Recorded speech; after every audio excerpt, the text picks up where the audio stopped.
Good morning, good afternoon, and good evening to all of you. My name is Sourabh Gupta. I am the head of the Tech and Trade program at the Institute for China-America Studies, and welcome to our latest virtual event as part of our Trade and Tech program's event series.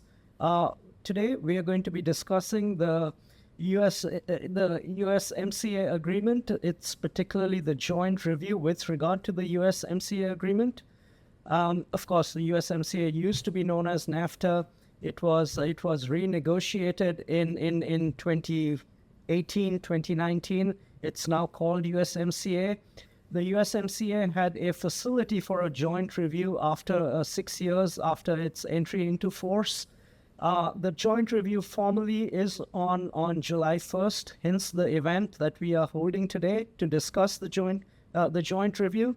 The joint review is somewhat novel in the sense that the U.S. has not had joint reviews in its prior FTAs, although one must mention that prior FTAs have been opened and renegotiated on certain provisions like the Chorus Agreement.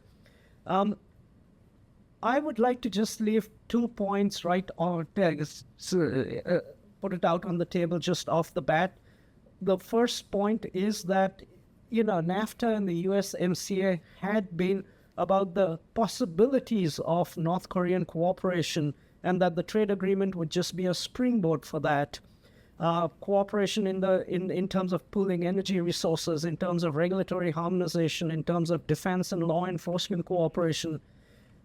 What we see today, 6 years later, unfortunately, or many years after what the promise of NAFTA was, what we see is a limiting of possibilities, a limiting of horizons, a shrinking of horizons in terms of trying to keep adversarial interests out of the North American bloc. The second point I will make is that the U.S. and Canada have rather different relationships with the U.S. in terms of their engagement with the USMCA agreement. In both run huge surpluses, but Canada's surpluses are primarily because of energy and critical minerals, and those are kind of hardwired into NAFTA, into USMCA. And in fact, if you strip those out, the U.S. is the one which runs a surplus with the Canadians. While that's very different with what is the case with Mexico. So this makes for rather divergent interests also. There's a lot to talk out here because, as I said, the joint review is a novel provision in US FTAs.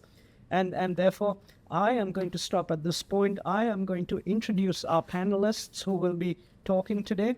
We will first get a sense of the Mexican leg in terms of the US-Mexico relationship out here in the context of the USMCA. We will start off with Mr. Diego de Leon Segovia, who is a director at APCO. He will be followed thereafter by Mr. Enrique Dussel Peters, who is a professor at the Graduate School of Economics at Universidad Nacional Autónoma de Mexico. We will then shift to the Canada track. We will have Professor David Collins speaking, who's from the International Economic Law, Professor of International Economic Law at City Law School. And then we will have, following up on David, we will have Professor Wenting He.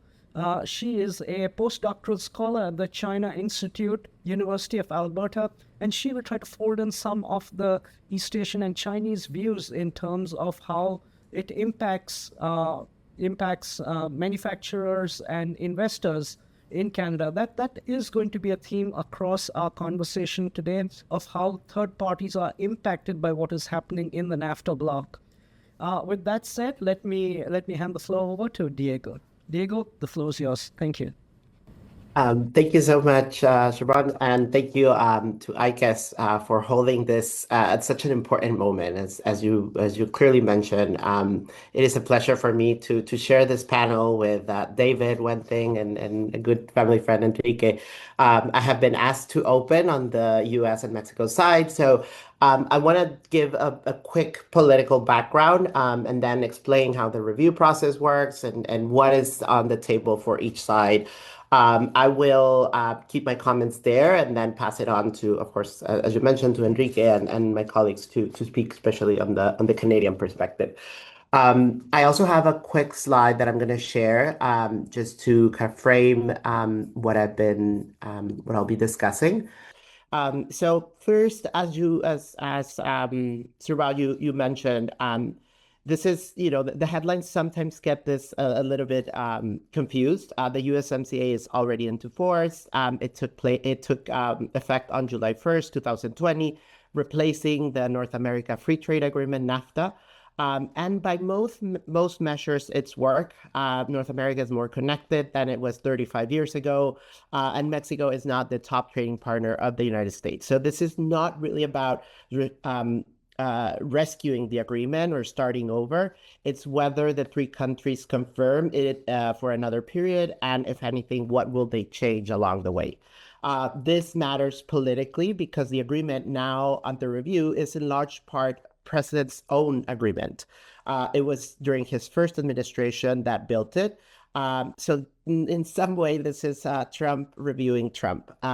He has said he's not happy with some parts on how have they worked, and the trade representative, Jemison Greer, has said clearly that the administration will not simply rubber stamp it. And yet the deals they're reviewing, they were once designed by the same administration. So that's kind of a little bit paradoxically. Now, how the review works. Under Article 34.7, the three countries will meet on the 6th anniversary on July 1st of this Wednesday for the first review. This is not new. This is actually new. As you mentioned, no earlier U.S. trade agreements had required revisions like this. But the most important thing to understand is that on July 1st, this is not a start. This is a start, not a deadline. Both Secretary Brad and Ambassador Greer have said the same thing. The talks will go on for months. We don't really have a clear timeline on when is this actually going to conclude. And so on July 1st, the three governments are only expected to meet online and present their positions on how they pretend to move forward. And again, this is to start the process, not to end it. The rules from there are quite simple. If all three agree in writing, the agreement continues for 16 more years to 2042. With another review 6 years later. However, if they do not agree, they move into yearly reviews for up to 10 years, and the agreement will otherwise end in 2036. Secretary Barr has described this as the real options: either a clear 16-year extension or a 10-year path with regular reviews. So passing the July 1st deadline without a final answer is not a failure. It's actually what pretty much everyone expects. One point about structure. Even though this is a three-country agreement, Washington is running the review as two separate tracks, one with Mexico and one with Canada. The U.S. and Mexico have already had two rounds, the first in Mexico City in late May, the second in Washington in mid-June. And a third one is set for Mexico City in the week of July 20. So we already know that the discussions are going to go well over July 1st. These rounds have focused on rules of origin for industrial goods, mainly steel, aluminum, and autos, and on what these two sides called economic security. Agriculture, labor, and the environment have only been touched at a general level so far. However, the second round gave us the review's first preliminary result, an agreement to create a committee that will look on how the agreement sectoral annexes are applied and make the rule fit together better. Small, but a sign that two sides can agree on something. Canada notably has not been in those rooms, but I'll leave Ottawa's position to my colleagues David and one thing. It is also worth noting how much consultations sit behind these positions. Mexico's positions come from a wide process at home, around 30 sector roundtables and meetings across all 32 states that make up Mexico. Reporting on the process says a large majority of the companies involved, about 84%, rate the agreement impact as positive. The main priorities were defending the current rules of origin and keeping their market access. On the US side, the trade representatives published its formal notice in September and held public hearings in December of last year. And Congress, in parallel, has held its own. So the people who support this agreement are not just negotiators in the room. They are thousands of business and producers across the region really advocating in favor to the continuation of this agreement. So with that in mind, what is each side actually saying? I'll start first with Washington, and the two goal and Washington. When I say Washington, I specifically refer to the White House, and I'll speak a little bit about the difference between positions. But the goals are, as you mentioned at the beginning of the call, to push non-market content, mainly Chinese, out of North America supply chains. And the second is to rise the production and manufacturing jobs inside the United States, a strong campaign promise of President Trump during the last election. You can see both, they may primarily materialize on the auto industry. Reports from Washington, talk about the increasing the content of U.S. produced pieces from 50% to around 70 to 85%. Those are the numbers that have been reported unofficially, and of course, for this, it's a big red line for Mexico, as for Canada. On the other side, Mexico starts with a different goal.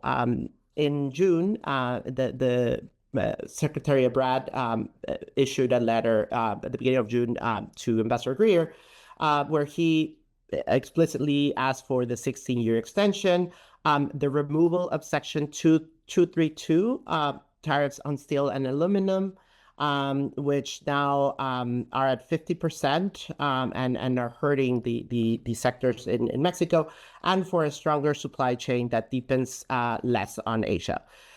Mexico has taken significant steps to kind of show their goodwill and support to the American demands, including the issuing of tariffs to Chinese products in Mexico, to the imports of Chinese products, as well as, and this is more the political side, but also, as you know, the security piece plays a very significant role and has been used as a leverage by the U.S. government in Mexico, and this wave of arrests and indictments that Mexico has supported for drug cartels do prove and show that goodwill, that both sides are on the same page. However, Mexico has not played defense. As I mentioned, there's been tariffs, there's been progress on the security front, but all this with the intention of coast protection of its own industry, and at the same time, giving a good signal to Washington. So they're kind of playing those two sides. And a point that is for me very important to keep in mind is that the doubt really is concentrated in the White House. So, I've talked about both sides wanting to continue the agreement. There is goodwill. There is the proven benefit to this. So where is the doubt? Where is the real issue? And from our perspective, this is mainly the White House position. In early March, again, 69% U.S. business groups wrote to Ambassador Greener in support of the 16 extension, and calling the agreement vital for American competitiveness. On a couple of weeks ago, the Congress, the House Agriculture Committee, held a hearing on the future of the USMCA, where the support came from both sides of the aisle. Both Democrats and Republicans showed openly their support. Witnesses from this dairy, soybean, meat, produce, and forestry, and members, made the same case. The stability and market access matters to the people that they represent. The message was consistent. Keep the agreement, fix some problems, but let's not continue this discussion. We just need to give certainty and continue moving things forward. And keeping this real, the supply chains are not going to transform overnight. Jobs are not going. We're not able to move thousands of jobs across the border overnight. So the discussion on the content levels is shorter timelines. That is to a certain point unrealistic. So it's really about, and that is what Mexico has been pushing for the U.S. to acknowledge, particularly the White House, to show that that is kind of an unrealistic demand, and therefore Mexico's kind of playing the patience game and showing goodwill in order to try to pursue a more favorable White House position. I think before I close, it's also important to talk about what the U.S. is not doing. And in that regard, I would like to particularly pinpoint the energy sector.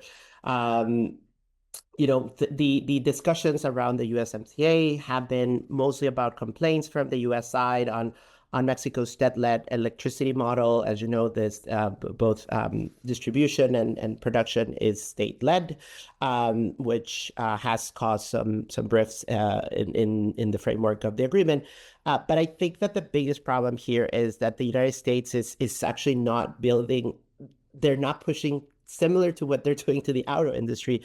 They're not really pushing so hard in the energy production, particularly renewable energies, where we have seen that the lack of investment and research from the United States side has really affected the competitiveness of American manufacturers and producers in this regard. And therefore, now Latin America has a predominantly they buy predominantly Chinese products for energy production, distribution, and storage, which from our perspective, this is a huge missed opportunity. And speaking of opportunity, just to close on where Mexico sees this opportunity, the push for the United States has created a very strong opportunity for Mexico. We at APCO, as an advisory and firm and consulting for the promotion and landing of investment, we've seen an increase of businesses and companies that are interested in moving to Mexico because they are anticipating, again, a higher level of percentage of origin from North America, not necessarily from the US, but from North America. And therefore they're evolving. I remember back many years, I was the international affairs director for the state of Jalisco, and we had the Huawei, the cell phone company, largest distribution center in Guadalajara, the capital. But now they're not only talking about distribution or trade, but they're also talking about manufacturing and really bringing the production plants to Mexico and across the board in Asia and Europe.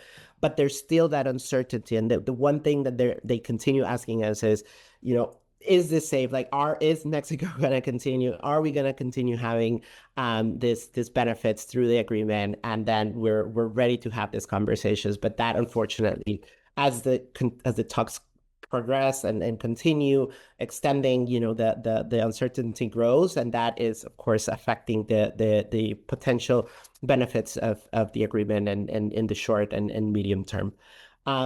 With that, I close my remarks. I hope this was able to provide a kind of a comprehensive view of how, as a firm that sits both in Mexico and Washington, how we have been seeing stuff. But I'll pass it on to Dr. Enrique, who will talk more in substance of what this means to East Asia, especially China, and manufacturing supplies in Mexico. So. But thank you very much. Enrique, why don't I hand the floor to you? Right. Well, thank you very much again for the invitation. I'm very pleased and honored to participate in this webinar. Thanks, Sourabh, for your excellent work, and I'm very happy to share this experience with all of you. I would like simply in these 10 minutes to share with you some ongoing discussions in Mexico regarding the renegotiation of USMCA. No, I would be happy to share my PowerPoint. If there is interest, I will send it to you. First of all, well, I invite you to see some recent discussions regarding the USMCA, and in particularly regarding the fourth dragon in the room. This is China, which has very strong relations with all three USMCA members, particularly the ECLAC contribution of last year. The Economic Commission for Latin America and the Caribbean is, in my opinion, important. Two brief concepts which are relevant to discuss USMCA, the concept of new triangular relationships, which means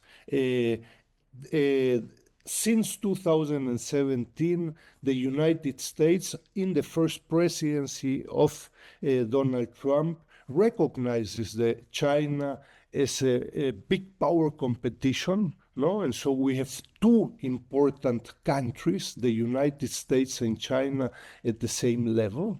And since 2017, the rest of the regions and countries, from Belize to Vietnam to Mexico and Canada, require a specific agenda and a relationship with both the United States and China, not or China, in hundreds of topics, not only regarding trade and investments, but also regarding cultural cooperation, Confucius Institutes, telecommunications, etc. This is important. And secondly, the concept of security shoring, and this is also relevant for USMCA. Since 2022, under the Biden administration, with Janet Yellen, Jake Sullivan, the White House, and since 2025, with all the executive orders, the United States has highlighted that the security, domestic and national security, is the supreme concept vis-a-vis China and the rest of the world. And this has enormous implications for third countries, such as Mexico and Canada. Mexico, are you going to participate in my security shoring process against China, or see the consequences? No? And this is what we are witnessing again since 2025, 2026. Substantial to understand the renegotiation, not a review of NAFTA and USMCA, but the profound renegotiation. I simply would like to highlight 4 issues that have come up and that make the renegotiation extremely difficult. First of all, China is, since 2016, measured in purchase power parity and its GDP. Since 2016, China is the biggest economy of the world. No? You can measure GDP in other forms, in constant US dollars and other types of measurements, but this changes the discussion within USMCA substantially. No? First of all, then, China, the biggest economy of the world, not the US anymore.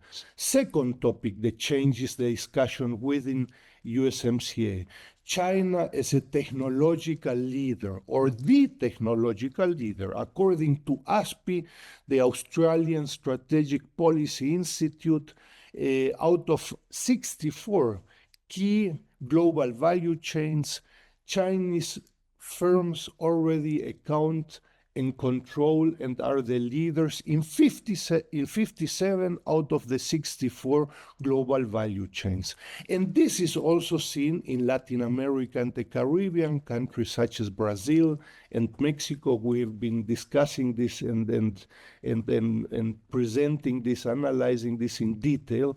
See, for example, in the graph for 2024, 30% of Mexican imports from China, China is the second major importer from Mexico, 30% are capital goods from China. This means we are importing from China, yes, footwear, socks, and underwear, but increasingly capital goods, no?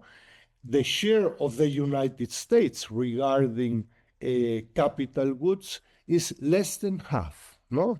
So the same picture you will see for Argentina, for Brazil, and for Mexico. China becoming the leader in innovation and technological upgrading.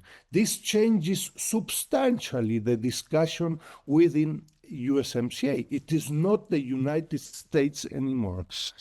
A third issue is the presence of China in Mexico in terms of its presence of China's value added of Mexico's exports to the United States.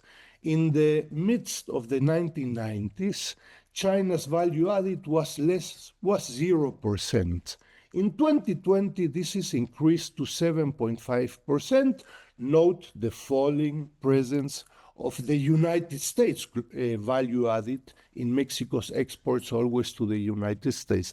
This means that the car that says Hecho en Mexico, made in Mexico, exported to the United States increasingly integrates parts and components from China. This could respond to the issue of, is Mexico becoming a springboard of China's imports? But remember, 70% of Mexican imports are being pursued from China, are being pursued by foreign transnational corporations and mainly US corporations. Welcome to the concept of new triangular relationships. So Mexico is importing increasingly from China, but this is mainly pursued by US transnational corporations. Finally, I simply highlight the topic of the automobile global value chain, which has changed dramatically in the last decades. Historically, the United States was the main producer of automobiles, but this has changed.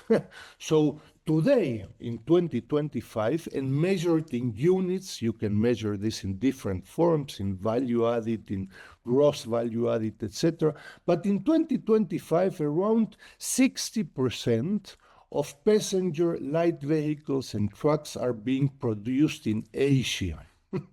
And out of that, China is making almost 30% of the automobile global value chain.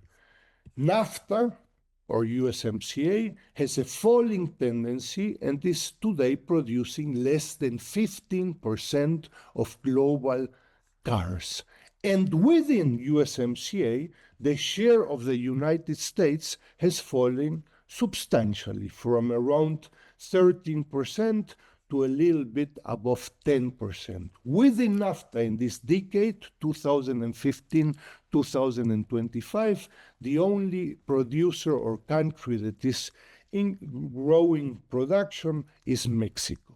With this, I finish and simply highlighting that we are witnessing a profound and full renegotiation. This is far beyond a review process of USMCA.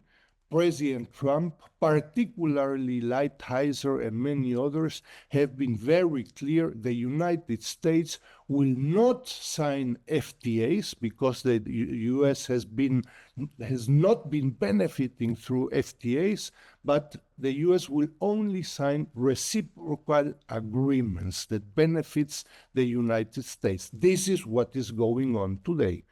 I will be very happy to hear the comments of David Collins. No? From the Mexican side, one of the questions is, where is Canada? No? This is supposed to be a trilateral discussion, and the seat of Canada, next to my right or to my left, is empty, and we have not heard of Canada.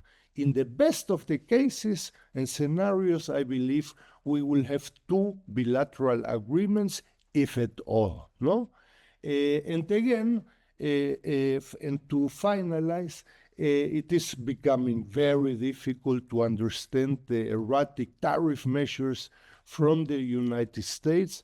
There are some new discussions regarding the capital and factory ownership that the United States is proposing against China. The United States does not want to see China in Mexico. It's not only Chinese investments, but they don't want to see Confucius Institutes, Chinese tourism, nothing, no? And the last slide, again, I would highlight that the situation in Mexico is very difficult. We have a profound export dependency, but U.S. imports are falling dramatically in the last 10, 15 years. The counterpart is an increasing presence from China, and in specific global value chains such as auto parts and automobiles. No? So with this, I finish. 11 minutes, sorry, Sourabh. You know, the vitality of Chinese intermediate goods within the value chain, even for foreign investor enterprises. And that last point you just made, I thought fascinating in terms of Mexican imports from US shrinking as part of the entire process. And I mean, I can understand where the White House, when the White House sees that, what it feels and thinks, but I'm looking forward to the discussion phase. I want to focus a little more on that auto sector and how it will shake out. But let's move on now to the Canadian element within this triangular relationship. For that, we have Professor David Collins. Professor Collins, the floor is yours. Thank you. Thank you very much for the invitation. I'm delighted to be here. And I've already learned quite a bit from the first 2 speakers, very interesting insights. So thank you for that as well. So what I'm going to do is talk about the Canadian perspective. So as of June 2026, so the current month, the USMCA review has become, I would say, one of the most important trade negotiations in the world. And what was originally designed as a technical 6-year review has now evolved into a much broader political negotiation because of the Trump administration's tariff policies, specifically those last year, but some of them as well this year. The U.S. dissatisfaction with trade balances, and also the wider strategic concerns about supply chains and, of course, China, which we've already heard about. As we know, the formal review deadline is the 1st of July, 2026, Canada Day, which is taking place next week. And we also know under Article 34.7 of the USMCA, the 3 governments are supposed to indicate whether they wish to extend the agreement for another 16 years. Canada has done this. Most observers now expect that this deadline is probably going to simply trigger a prolonged negotiation process rather than produce a clean renewal. And if one party declines to extend, the agreement, as we know, doesn't immediately disappear. Instead, a 10-year countdown begins, during which annual reviews and further negotiations occur. So recent reporting suggests, and we've now heard as well from our Mexican colleagues, that the US has been holding structured negotiation rounds in Mexico. Now, Canada has not done this. Canada, at least from the Canadian perspective, let's say the media perspective, has been somewhat sidelined relative to Mexico, by which is to say the impression that I get from Canada is that Canada is being intentionally marginalized rather than it's made a considered decision not to engage. So it hasn't entered into negotiations under the same footing. Now, I think there may be more going on than we, the public, realize. And if you listen to Canadian Trade Minister Dominic LeBlanc's comments, he said categorically Canada doesn't want to negotiate in public. Now, that to me actually democratically doesn't seem great, but it might make sense pragmatically because public negotiations tend to exacerbate existing tensions. And I'm going to come back to that, the Canada-US tensions and some of that 51st state nonsense from last year. And I believe the sense is that negotiating in public might actually raise the ire of Canadians. So some of this may be happening more so in private than we realize. So I understand that Canadian and US officials continue to have technical discussions, and there were meetings between Prime Minister Carney and President Trump at the G7 a few weeks ago. Apparently, Carney and Trump spoke on the phone last week, and they didn't discuss the USMCA at all. And yet the Canadian Prime Minister is on record saying that he thinks, in fact, a deal will happen between the two leaders, which is to say that whether or not it takes place, it will depend on the personal negotiations between Mark Carney and Donald Trump. And that seems to be consistent with what we've heard from Donald Trump, obviously the details being ironed out later, whatever those details are. Let's look at that. What are these details? One of the major sticking points between Canada and the US are these US tariffs imposed on Canadian goods, despite the continued existence of preferential treatment under the USMCA, which gives Canada better than most favored nation, WTO treatment on a whole range of goods. So Washington has imposed or maintained tariffs on products like steel, aluminum, some automotive goods, despite this violating the USMCA and arguably also the GATT WTO regime. So Canada has argued this undermines the basic purpose of the agreement, whereas the Trump administration has suggested that national security concerns, and they specifically referenced fentanyl smuggling, as well as persistent trade deficits, justified the continued tariff measures. And the issue is politically important because many Canadians view it as evidence that the market access commitments that we had under the USMCA are becoming less reliable. And consequently, Canada needs to diversify from its reliance on the US. It's important to keep in mind, roughly 75% of Canadian exports go to the US, 75%. So it's a huge relationship of reliance there on the part of the Canadians. I would say subservience, perhaps even. So some of the other issues. So we know the US wants the rules of origin, meaning more North American and specifically more US content in vehicles and parts. The US wants to raise the USMCA's regional value content for vehicles to 82%, with 50% of that coming from the US.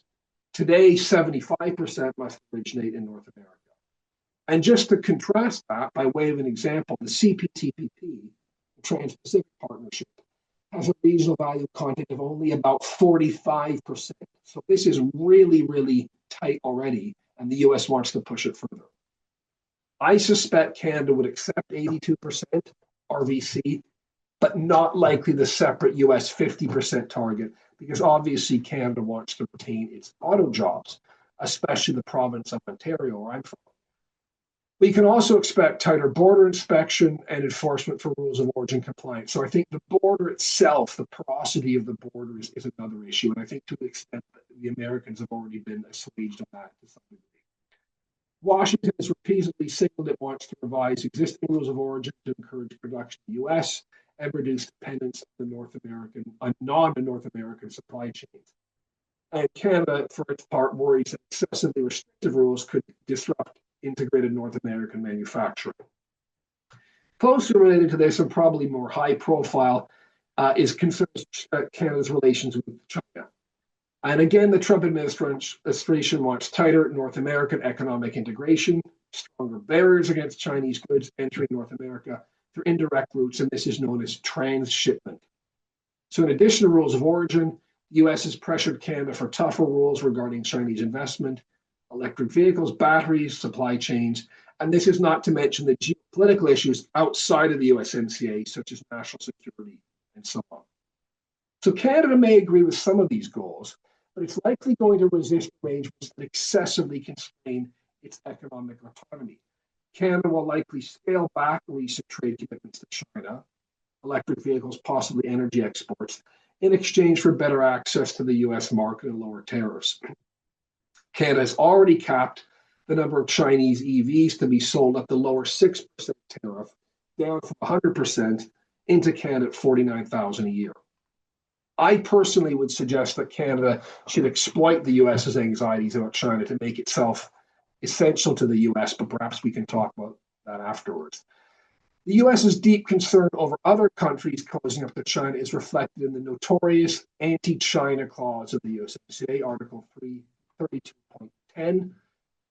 And under this provision, if one USMCA member, US, Canada, or Mexico, begins negotiations for a free trade agreement with a non-market economy, a term which currently includes China under US trade remedies law, it has to notify the other two USMCA parties and share information about the negotiations.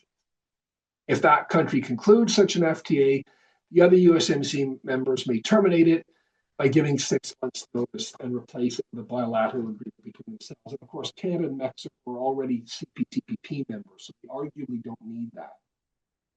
Clause doesn't prohibit trade with China, merely prevents parties from signing an FTA at the threat with China at the threat of the US withdrawing. And this was included at the US insistence during the renegotiation of the USMCA. We know it's to discourage negotiation of the FTA with China. And some of the new US FTAs, which the previous speaker were alluding to, these agreements on reciprocal trade, have included broader phrased anti-China clauses. So some other sticking points: Canada's dairy system, classic aspect of Canada's trade disputes with many countries, especially the US. American dairy producers continue to demand greater access to Canada's protected dairy market, criticize Canada's administrations of its tariff rate quotas, and a number of disputes under this. This is extremely sensitive in Canada, especially in Quebec and Ontario, the two biggest provinces. Canadians say that US dairy exporters haven't actually filled their TRQs under the USMCA, meaning that they could import more than they do at reasonably low tariffs. Washington says this isn't happening because of how Canada administers the TRQs in a needlessly complex way.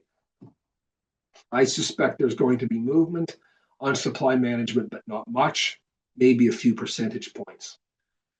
I suspect that Canada's new online streaming act is probably bothering the Americans. It's not technically within the USMCA review framework, but we'll see how that plays out because it can discriminate against American tech streaming companies such as Netflix and Disney.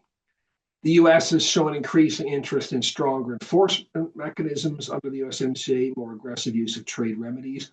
I personally don't think that's as much of a problem because I think Canada tends to support rule of law and robust dispute settlement methodologies.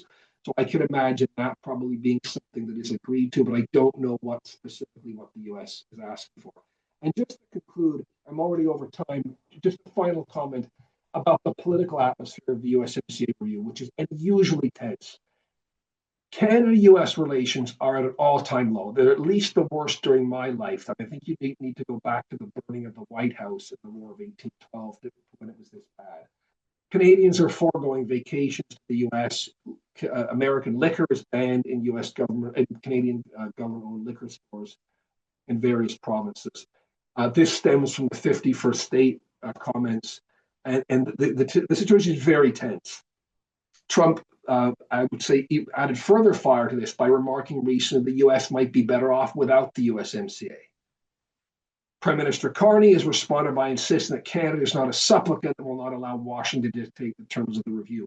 This is important because Carney won the election, the federal election last year, by being anti-American. His base in the Liberal Party, his supporters, are supporting him because of his anti-Americanism. If he depicts himself as being too friendly to the US, if the Canadian government is perceived as being too open to negotiation with the US, this will undermine Carney's authority, and he can't do that. So he's walking a very narrow tightrope politically. I would suggest the most likely outcome is a framework deal like the US has done with other countries, probably not be major USMCA changes. US Trade Representative Greer has said the Trump administration wants to avoid a congressional vote. That will limit the scope of the agreement. So I would expect drawn out incremental progress. Thank you very much. And you began by saying, and it dovetails with how you ended also in terms of this will come down to Carney and Trump having to figure this out. It's going to be between the two of them. And then when you also gave the kind of the political background of Carney's base, and so how the politics of the whole matter is kind of feeding into this. And Carney has talked about also in terms of diversification, all his goals for very significant exports to China and to kind of buffer up that relationship. So I'm sure we'll come in the discussion phase to talking about, so how does that, how does that both the politics and the economics of that dimension impact how the U.S. sees Canada in terms of its of trade, and particularly in areas autos and EVs, how that might play out. Thank you, Professor Collins. Professor Hill, why don't we have you filling in now with your views on Canada, China, and also with regard to the MCA? Thank you. Perfect. Thank you, Sourabh, for the kind introduction, and thank you for bringing us together. And thank you, Gupta, Eric, David, for your insights. I will build on that and turning to Canada-China trade and investment and what USMCA reviews mean for that. So as we know, Canada-China relations went downhill very fast after 2018.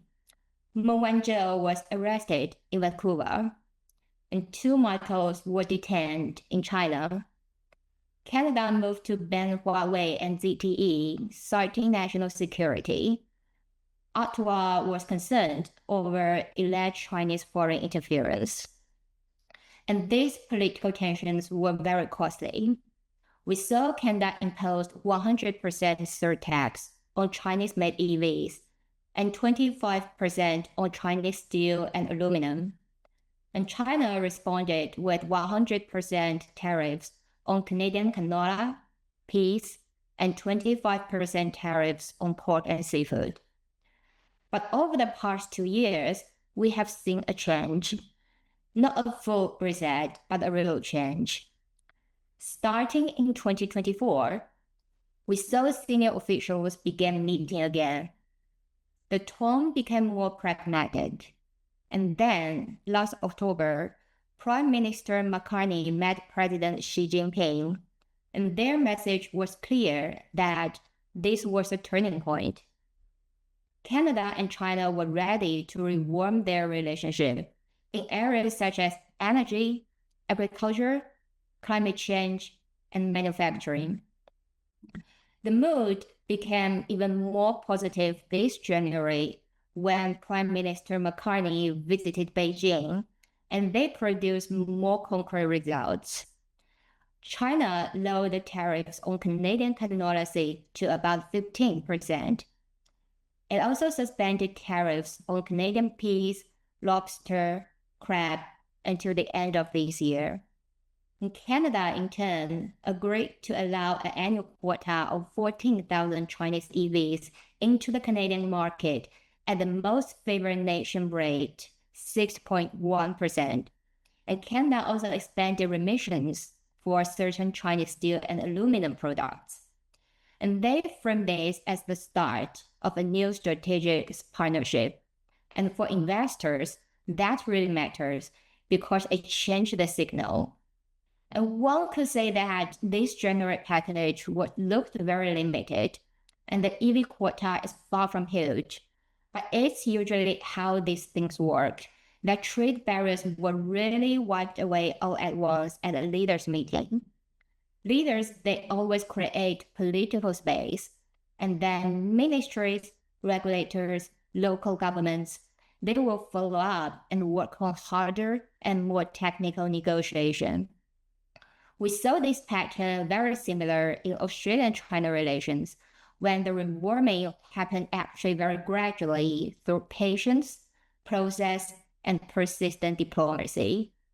Indeed, in the last month, when Chinese Foreign Minister Wang Yi visited Ottawa, they claimed that the bilateral exchanges had accelerated, and Canada-China relations have been back onto the right track.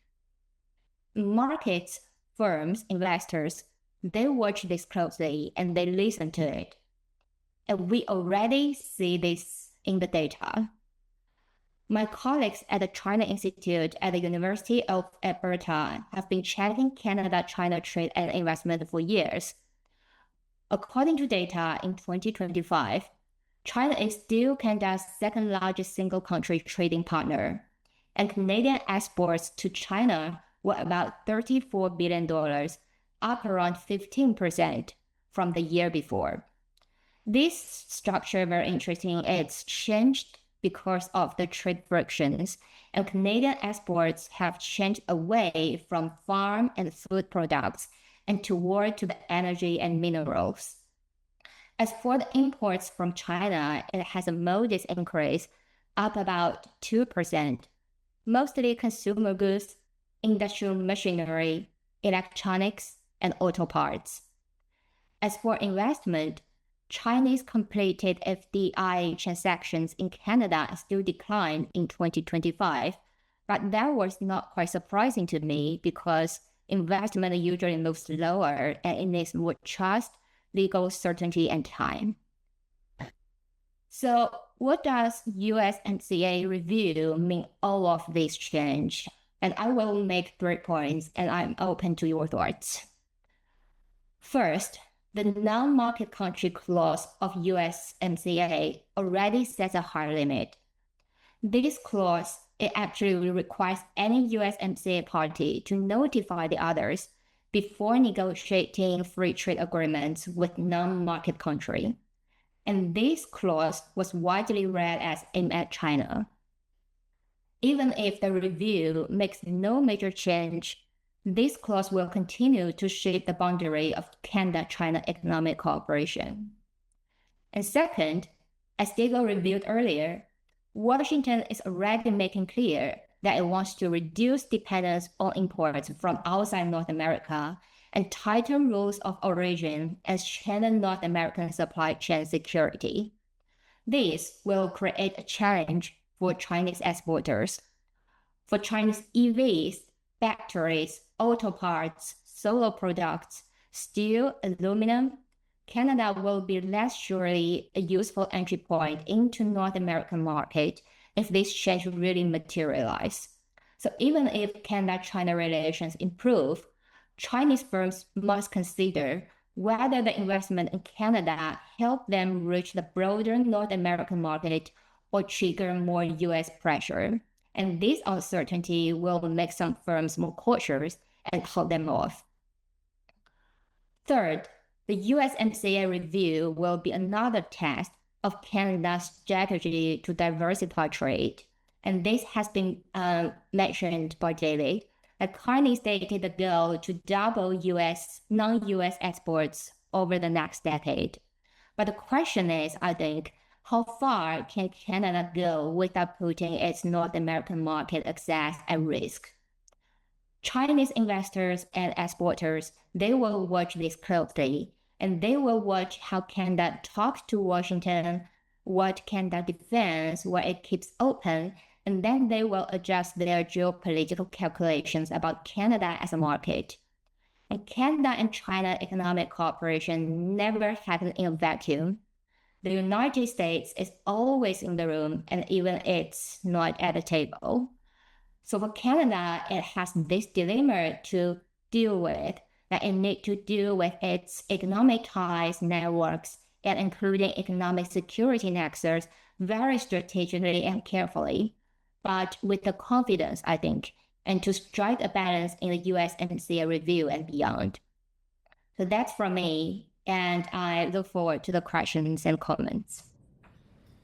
Thank you, Weinting. That was excellent, particularly, providing that background of where Canada and China were and have come over the last 7-8 years.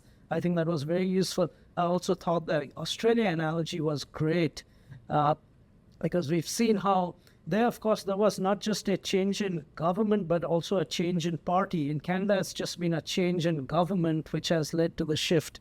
But I think there's much for Canada to learn in terms of how Australia has gone about. And that relationship has, at least at the trade and economic side, has become very stabilized. And as the Chinese would say, win-win in many respects. So very useful.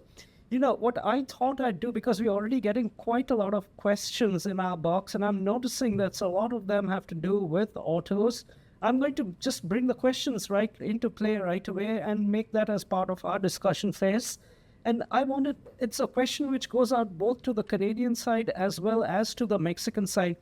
Consider if I am a Chinese automaker who wants to make an auto investment in Mexico or in Canada. I believe with regard to Canada, I think Melanie Jolie met some of those new energy vehicle manufacturers, and they suggested that they were ready to enter in joint venture capacity on Canadian soil. So both to the Mexican side and the Canadian and the Canadian side, my question is, I'm a Chinese auto manufacturer. I create hybrids or battery electric vehicles. I want to invest out there. I'm looking to invest out there. I, of course, want to make inroads in both the Mexican and the Canadian market. I hope to use that also as a base for the for the U.S. market, as well as for maybe Central America, etc., etc. That's separate.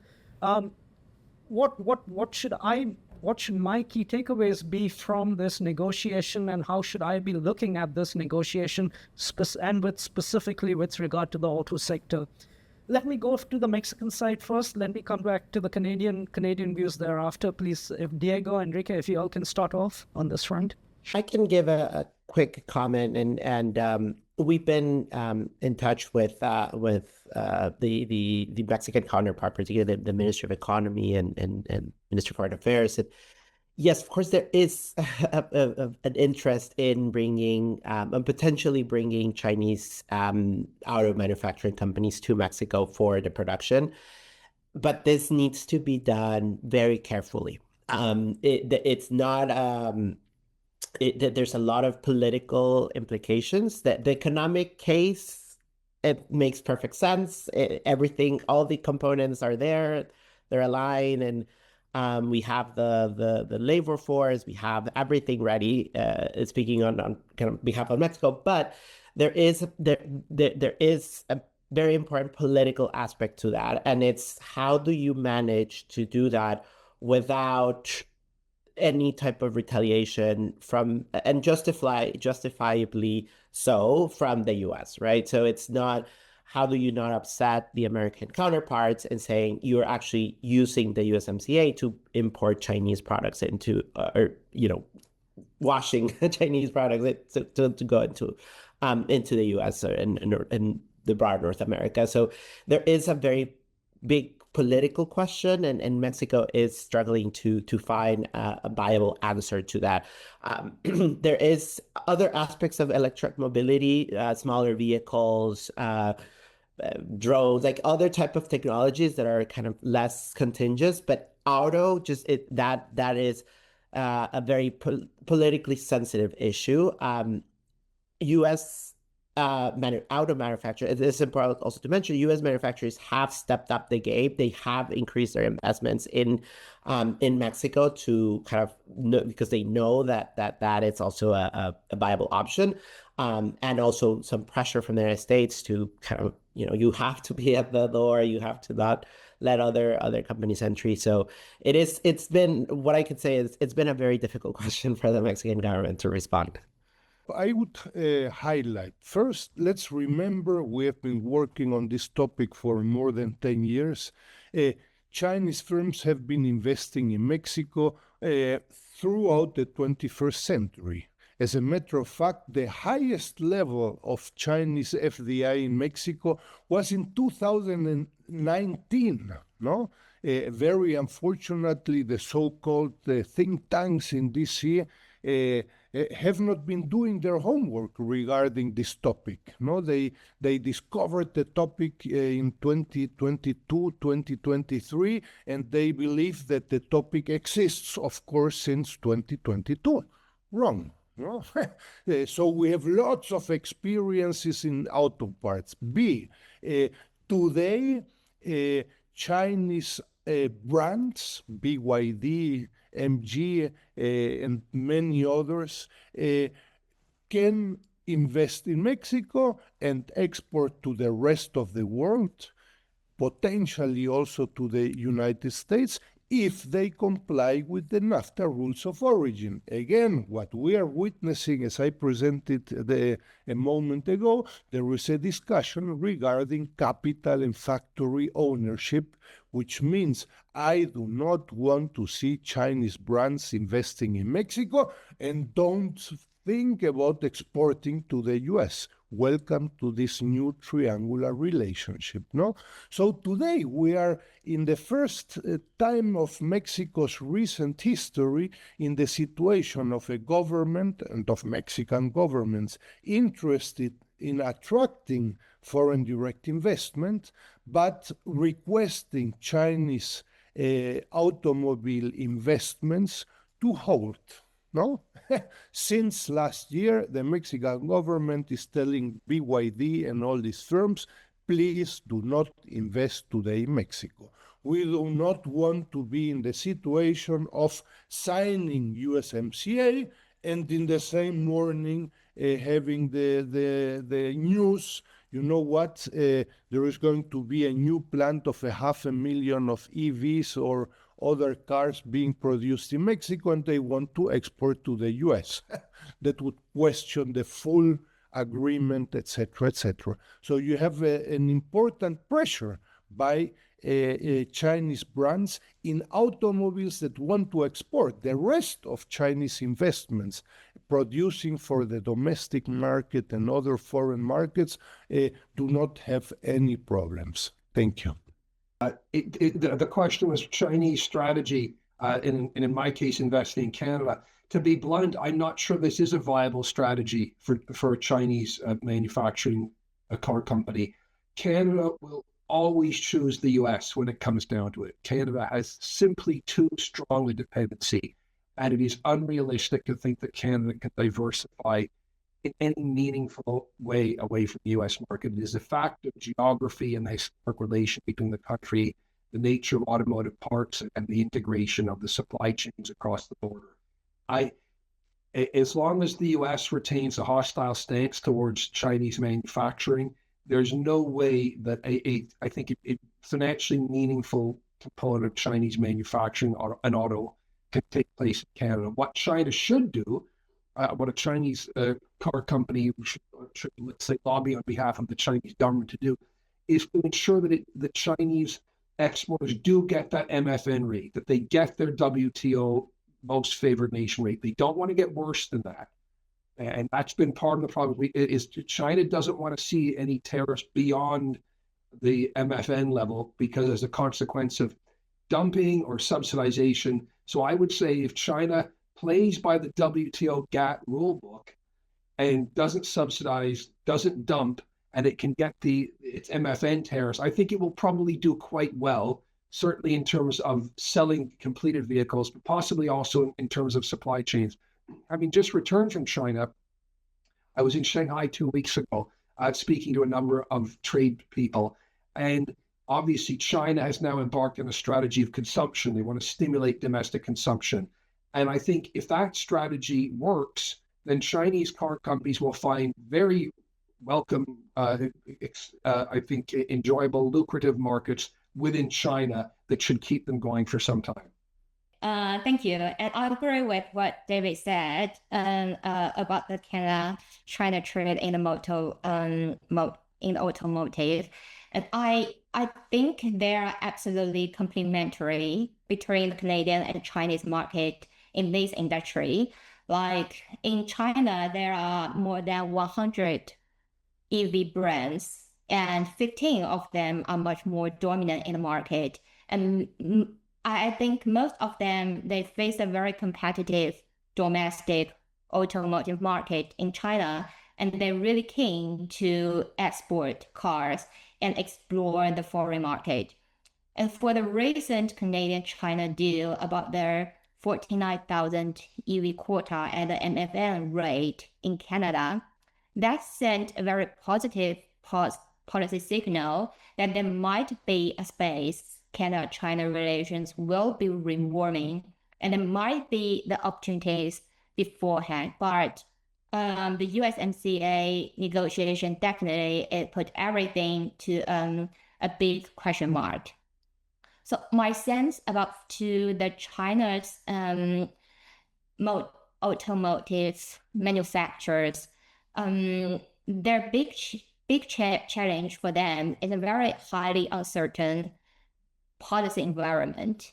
For Canada, it wants to strengthen the cooperation with China, but also face the pressure from the US and to strengthen the North American supply chain resilience. So I think if for the Chinese manufacturers, there are three things they need to do.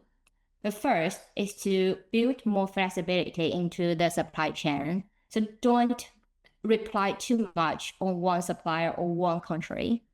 And the second, to invest in the compliance and traceability. So companies need to know exactly where their inputs come from and be able to meet changing regulatory requirements. And third, to keep as much operational flexibility as possible so they can adjust production and sourcing if policies change. I had one very short follow-up question to David, and the question was, I understand your point exactly. I mean, at the end of the day, if it comes to US and China, Canada will always have to choose the United States from an economic and trade standpoint. It's not up for debate even.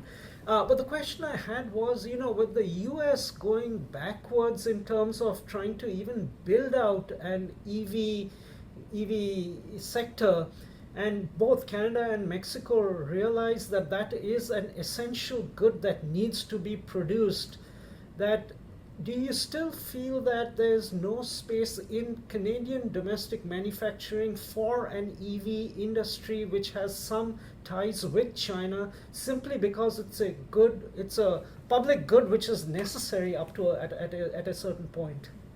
Sourabh, you raise a number of interesting points there, and you mentioned specifically electric vehicles. I'm not convinced that electric vehicles are a viable product in Canada. The Canadian winters are notoriously harsh. The travel distance are very long. There's very few electric chargers, especially in rural Canada. And I'm not convinced that Canadian consumers are sold on EVs. Now, as for US consumers, I think you have similar issues, slightly different ones. So the question is, would Canada be a place in which EVs could be manufactured and sold elsewhere, if perhaps not to Canadians, not viably? I'm not sure about that. It would be nice. I think it would be great to see that industry stimulated in Canada. But again, as long as we have such deep integration with the US and you have cars being built in components across borders, I think that's quite a difficult ask.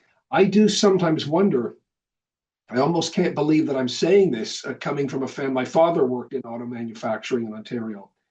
I don't know that auto manufacturing is a viable industry in Canada at all going forward. Energy prices are so high, labor costs are very high. Canada's strengths are in the extractive sector and laterally in services. I don't know that manufacturing is a horse that I would bet on in Canada going forward.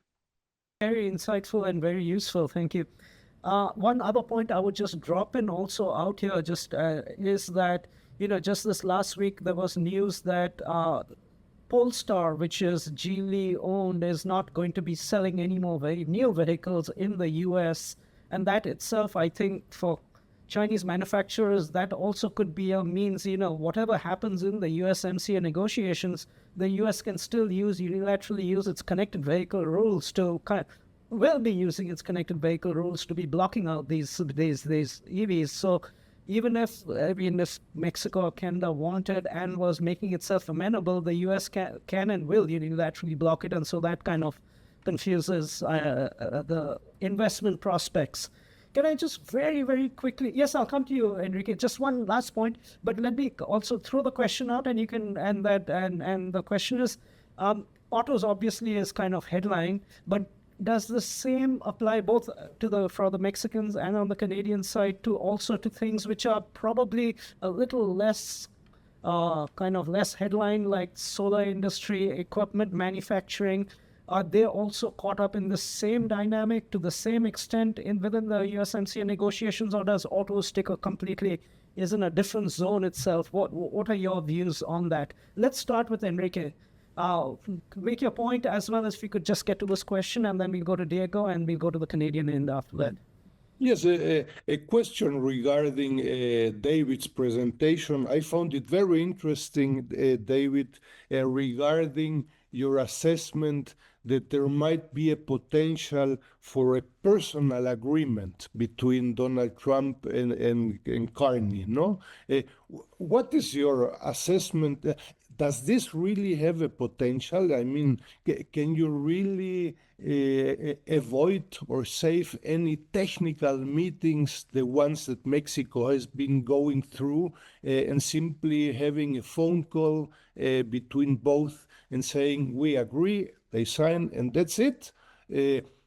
I'm curious. I would be very skeptical that you can skip all these negotiations. And of course, David, I mean, I find your very provocative assessment. Canada, let's put it this way, auto manufacturing in Canada is not viable in the long term, but the political and economic discussion in the short term is you have it, you have jobs, you have value added, you have lots of activities, and the discussion is what will you do in the short and medium run. In the case of Mexico, 5 years ago, it would have been completely unthinkable of having Chinese cars. Forget EVs. No, in the case of EVs, this is the extreme case. But today, 20% of new car sales are imported from China, not allowing Chinese investments and plants in Mexico. No, I'm curious how the situation is in Canada. But for Mexico, and I guess for Canada too, one of the challenges is not to fall into a trap in the medium term in terms of being highly integrated to the United States, but in global value chains that are technologically increasing irrelevant. Because the United States is losing the technological leadership. No, thank you. I agree with Dr. Dussel. I think, and I mentioned it during my presentation, I think the clean energy piece is quite relevant. If you look, there was a study from CSIS, John Hopkins. 90% of renewable energy technology consumed across Latin America is Chinese. That this does not include Mexico. It's basically Mexico from the south, but that tells a huge picture of who is kind of leading on this type of technology. And I think that the auto industry it's an example of if the U.S. was to put the same amount of energy and to help the American companies kind of dominate the market, that would be a key win for them. That's how I see it. And the other sector that I to your question, Subhash, I think also an interesting piece is the health sector, the pharmaceutical sector in concrete. I was working back in the Ministry of Foreign Affairs during the COVID pandemic, and we saw in real time that competition between American companies like Pfizer, AstraZeneca, which dual capital, but and the Chinese companies trying to rush the market with vaccines. And one key point was China did see in Mexico a very strong ally for vaccine production and distribution for Latin America. They knew that the U.S. market was not going to be buying Chinese vaccines, but then they saw Mexico. So that's a good example, I think, of what we could see more in the future of two very specific sectors: energy, renewable energy, and pharmaceuticals. And I think the U.S. has also the big potential, and if the USMCA can be a catalyst for that, and that's why. If you ask me, which would be, I fully support the USMCA because I think that it has that catalytic capacity in those specific sectors where we see Chinese dominance. First of all, Enrique's question, a Trump-Carney personal deal. Obviously, the details would need to be ironed out by the teams and the experts, but I think we've seen this with Iran, if for those of us who have been following this. If President Trump wants a deal, one will take place. And what he will say to his team is, get one done and create one that I can sell to the media and frame it as a win, and then it will happen. And the details of rules of origin and that, he does not care. He's disinterested. So what did he do with NAFTA? He renamed it. He renamed it. The only substantive difference worth talking about in a seminar is the changed name of the NAFTA. So if that man wants to do that because he likes Carney or he feels like he can get a story out of it, it will take place, and the experts will do the deal in the background. And on the other interesting point, which I think alludes to Sourabh, your point, if not car manufacturing in Canada, what could it be? Solar panels. Again, I'm not convinced that there's a manufacturing future for Canada. I was just in China. I was in Shanghai, and I saw some of these ports, the giant ports. There is no way Canada can compete with China in manufacturing. No way. The only way Canada could conceivably do that would be not only if it tariffed Chinese products to death, but if every other country in the world did so. If China was ostracized from the World Trade Organization, then maybe Canada might have a little role to play, but it cannot compete with China manufacturing unless it was a very specialized sector. And I don't know what that would be. And then you look to, well, could Canada produce these things to sell domestically? And I would make a similar argument as I did with electric vehicles, solar panels. Canada is not suited to solar energy. The summer is not long enough. There isn't enough sun to make solar energy a viable source of energy in that country.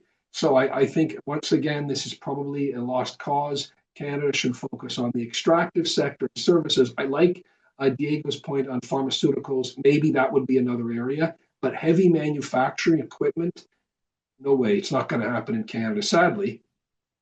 Clean energy cooperation between Canada and China, I think economically there can be a case for cooperation because, again, these two countries remain highly complementary in clean energy. For Canada, it has abundant critical minerals, clean electricity, and China leads in clean technology manufacturing, batteries, electric vehicles. But the challenge is that we're living in a world that clean energy has become a strategic sector and economic concerns are very much securitized. Today, the policy decisions are not driven by only cost and efficiency, but by economic security, supply chain resilience, geopolitics. So the cooperation between these two countries will be more selective.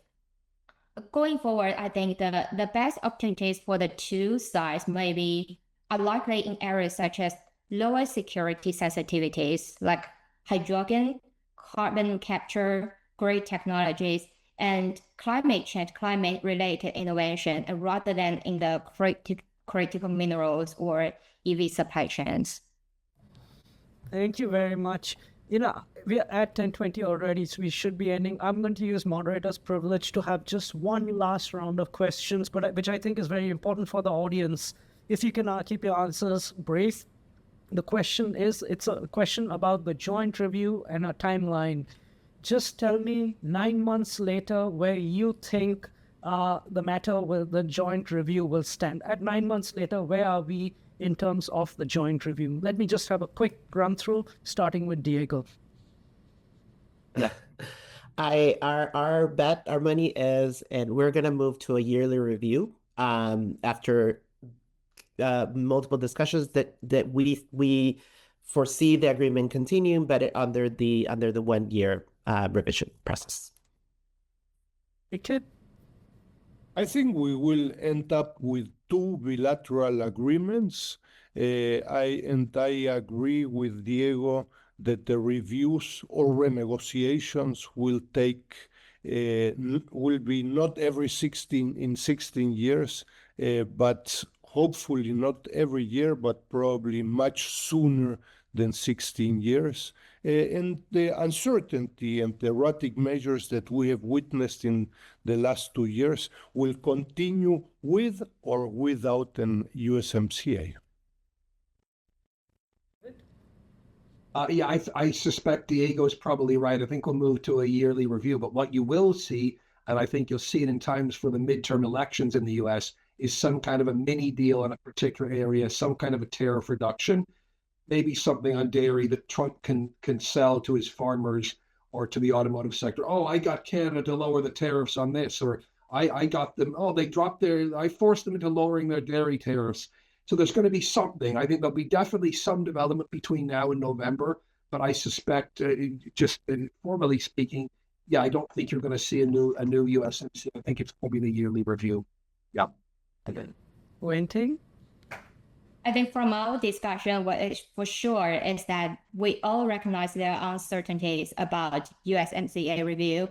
And I think that's also the case globally. And I think that will be a big risk for the commercial world. And they will see the more uncertainties and they will hold off their decisions to invest in the North American market. And I think that will be a present challenge for all of us. With that, let me thank all four of our speakers, Diego, Enrique, David, and Wenting. I frankly learned a lot through this discussion. I'm sure our attendees did. Of course, the conversation continues, but let me pull the curtain down at this point of time. But again, thanks to all our speakers. Thank you very much.